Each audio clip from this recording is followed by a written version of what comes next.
Hey guys, it's Andrew Henderson, nomadcapitalist.com, here at the Forbidden City in Beijing, one of the coolest tourist places. Decided to take a day off and check this out.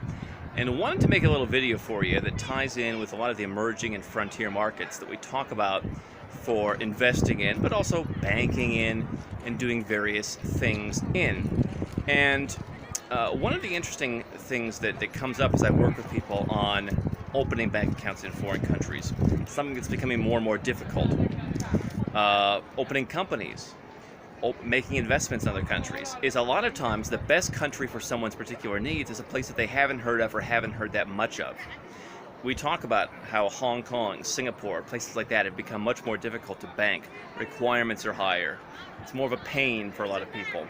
And so the countries that are really coming up as good places to be are places that you may not have heard of. And so here's why that's an interesting story to tell here from the Forbidden City.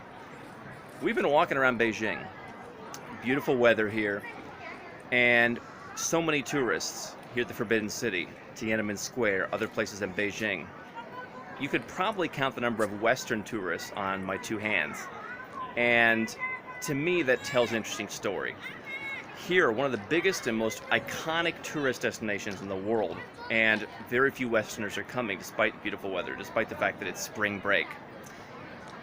And when people say, I haven't heard of that place, I'm not familiar with that place, to me it says that it doesn't necessarily mean that place is a bad place to go. There are so many great emerging places for banking, for investing, etc., that you haven't heard of and don't know much about, but other people do. So here in the Forbidden City, it's mostly Chinese and Asian tourists, not a lot of Westerners yet, even though this is a very well-known place. You look at a place like Georgia or Azerbaijan or Cambodia, you may not know many people there, but there are lots of people there. Believe me, when you go to Cambodia, so many people are going there and investing. The Chinese are going in huge numbers. A small number of Westerners are going, small but growing.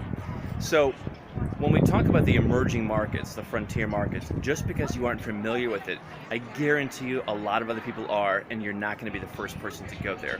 It's something to keep in mind when you're looking at banking in one of the new up-and-coming jurisdictions, or making an investment, or even getting a citizenship. Lots of other people, chances are, already know about the place and are already taking advantage of it. And if you want to get in early, that's when you get the benefits. That's when you get the lower minimums for banking. And that's when you get the great prices on property. That's when you get the easy second residencies. Once everyone else starts to know about it, the advantages start to go down, a la Hong Kong, Singapore, Switzerland, etc. So here in the Forbidden City, you would think that not a lot of Westerners have discovered it or decided to come here, but by the time they get around to it, they're going to be too late. For more on finding the best places to go around the world, subscribe to our channel here on YouTube and, of course, nomadcapitalist.com.